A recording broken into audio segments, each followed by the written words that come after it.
Vamos a tomar contacto con el director ejecutivo de la Fundación Paz Ciudadana, Daniel Johnson. Daniel, muy buenas tardes. Lamentable hecho. Y quería preguntarte, ¿cuán frecuentes son estas llamadas detenciones ciudadanas y a qué responde? Buenas tardes, Matilde. Bueno, muchas gracias por invitarme. Las detenciones ciudadanas, no hay una estadística de qué tan frecuentes son, no me atrevería a decir eso, pero sí tenemos algunos antecedentes, por ejemplo, en el mismo índice Paz Ciudadana, en la encuesta que nosotros hacemos todos los años. El año pasado preguntamos a cuántas personas consideraban que tomar justicia por las propias manos era algo razonable, era algo aceptable.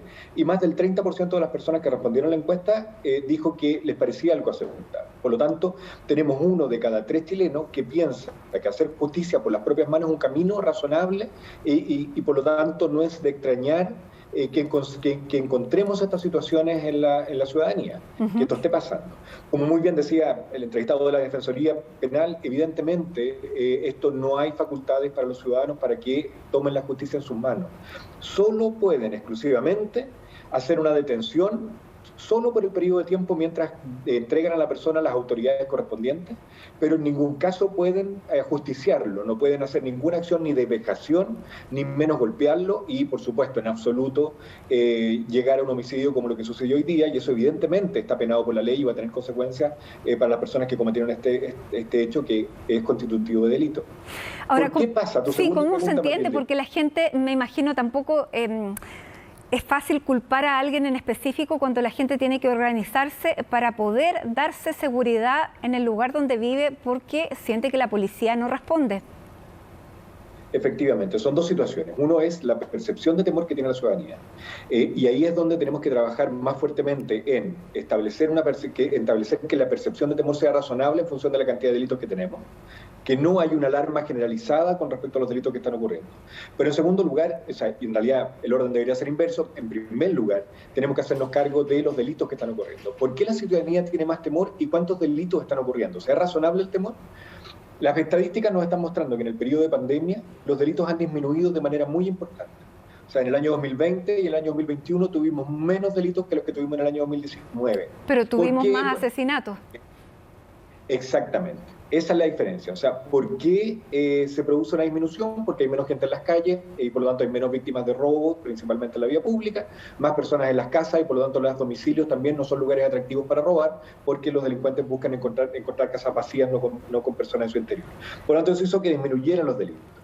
Pero si bien disminuyeron en gran medida los hurtos y robos por sorpresa, no disminuyeron prácticamente los robos con violencia y robos con intimidación, que son delitos evidentemente mucho más dañinos que un robo por sorpresa con hurto. Y aumentaron, y han aumentado en los últimos años, diría en los últimos 6 años, han aumentado un 70%, lo que tú decías, Matilde, los homicidios.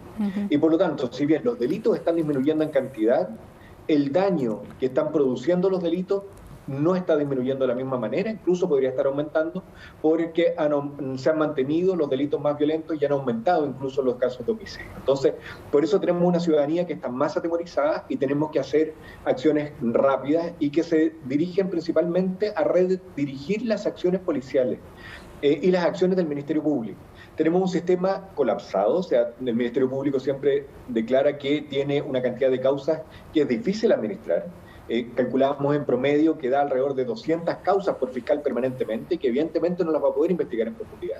Y por lo tanto tenemos que priorizar cuáles son las causas más dañinas a la ciudadanía para tratar de evitar los delitos que justo son los que están aumentando, que son los delitos más violentos. Ahí es donde hay que centrar los esfuerzos para tratar de resolverlo.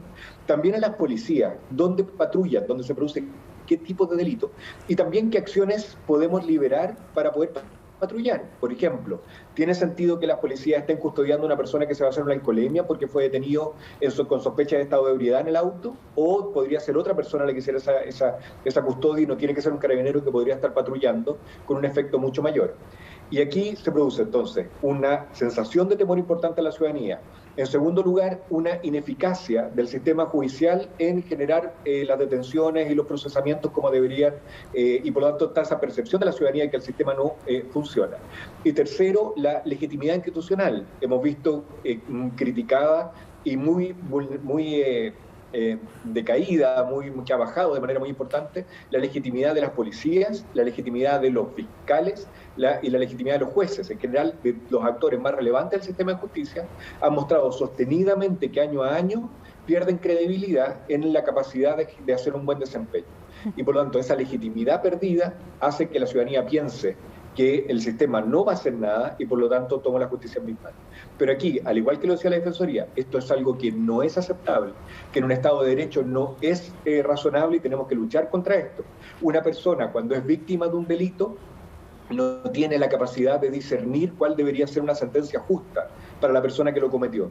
Y por lo tanto, por eso existen los sistemas de justicia, porque son los que hacen que las condenas sean acorde a los delitos que se han cometido y no tienen las acciones y el daño que la ciudadanía les puede hacer como respuesta a haber presenciado o haber sido víctima incluso de un delito en flagrancia. Daniel, y en este caso, claro, hay un descrédito por parte de las policías, lo que lleva a los ciudadanos a organizarse, pero el nivel también de agresividad de la que somos testigos todos, como transeúntes, como automovilistas, como peatones, eso también ha aumentado muchísimo y me imagino que en esto también va de la mano. Y quería preguntarte primero, ¿cuándo comenzaron ya estas detenciones ciudadanas a hacerse más habituales y si hemos visto también un aumento en el nivel de agresividad? Porque hace un mes atrás veíamos también una detención ciudadana en que, claro, se le ató un árbol a una persona, pero antes se lo desnudó completamente, lo que también es una agresión. Por lo tanto, ¿tenemos algún registro de cómo ha sido la evolución de este tipo de acciones por parte de la ciudadanía? No, lamentablemente no hay estadísticas conocidas sobre cuántas son las detenciones ciudadanas y cómo han ido evolucionando. Solo tenemos los registros que ha hecho la prensa y que hemos conocido a través de redes sociales también, de que van dando cuenta de que estos hechos ya son repetitivos y que están ocurriendo con mayor frecuencia, al parecer, pero no deja de ser una percepción porque no tenemos estadísticas concretas que den cuenta de cómo ha sido este aumento. Sin embargo, sí. Es súper importante destacar que el nivel de violencia y el nivel de la incapacidad que estamos teniendo para resolver conflictos ha aumentado. Lo que estamos viendo hoy día no es solo en estos delitos y las detenciones ciudadanas, sino que esta misma semana hemos visto hechos de violencia en ámbitos escolares, en ámbitos en la calle, en las mismas detenciones, en ciertos barrios que están siendo vulnerados porque tienen unas situaciones de violencia muy fuertes, y esas imágenes están siendo repetitivas, porque hay una mayor capacidad de capturar imágenes, pero también porque estos hechos están ocurriendo con una frecuencia muy importante. Aquí lo que tenemos que pensar es que la capacidad de educar en la convivencia está siendo relativizada. Y aquí es muy importante también considerar que el rol de los colegios. Siempre se piensa que las soluciones, cuando se dan en el ámbito escolar, pueden tener impacto en muy largo plazo y casi no vale la pena implementarlas. Pero no es así. O sea, una persona que inicia carreras delictuales normalmente empieza a la edad de 12, 13, cuando empieza tempranamente. Los niños pueden empezar entre los 13, 12 y 14 años, como que es el ámbito donde empiezan las conductas delictuales. Y por lo tanto es en un periodo donde ese niño debería estar en un colegio. Y por lo tanto tomar acciones en el ámbito escolar puede prevenir no delitos en 20 años más, puede prevenir delitos mañana. ¿Y qué acciones pueden ser? Primero, entender que la convivencia, y esto es lo mismo que tú decías, Matilde, se ven grados de violencia en la calle, efectivamente, porque la convivencia no es algo que se herede naturalmente por los seres humanos. El aprender a resolver conflictos es algo que se aprende, y que se aprende en la familia, que se aprende en la calle, que se aprende en los colegios. Y tenemos que volver a enseñar con fuerza cuáles son los criterios que tiene que tener una persona, cuáles son las herramientas que les tenemos que entregar para que los niños aprendan a resolver conflictos. Poníamos siempre como ejemplo 2 niños con un dulce al frente, no se van a poner de acuerdo en comerse mitad cada uno, un niño de 3, 4 años, sino que van a pelear por el dulce. Y eso es lo natural, eso está en la naturaleza humana. Y por lo tanto tenemos que entender que la convivencia se aprende. Y como se aprende, como castellano, matemática o lenguaje que se llama hoy día, tenemos que enseñarla en los colegios a través de una disciplina formativa, y esto existen programas que la enseñan, que muestran ser exitosos, y por lo tanto tenemos que entender que en el ámbito escolar tenemos una responsabilidad inmediata, que es ayudar a los niños a aprender métodos de convivencia para que después en su vida, en el mismo colegio y en el futuro sean puedan abordar los conflictos y puedan resolverlos de manera pacífica. Bien, Daniel Johnson, director ejecutivo de Paz Ciudadana, gracias por conversar con nosotros de este hecho lamentable que ha terminado con la vida nada menos de una persona, de un joven de 22 años que muere golpeado por vecinos, siendo confundido por un delincuente. Decíamos, aunque hubiera sido un delincuente, tampoco era la fórmula. Muchísimas gracias. Muchas gracias a ustedes por invitarme. Que estén muy bien.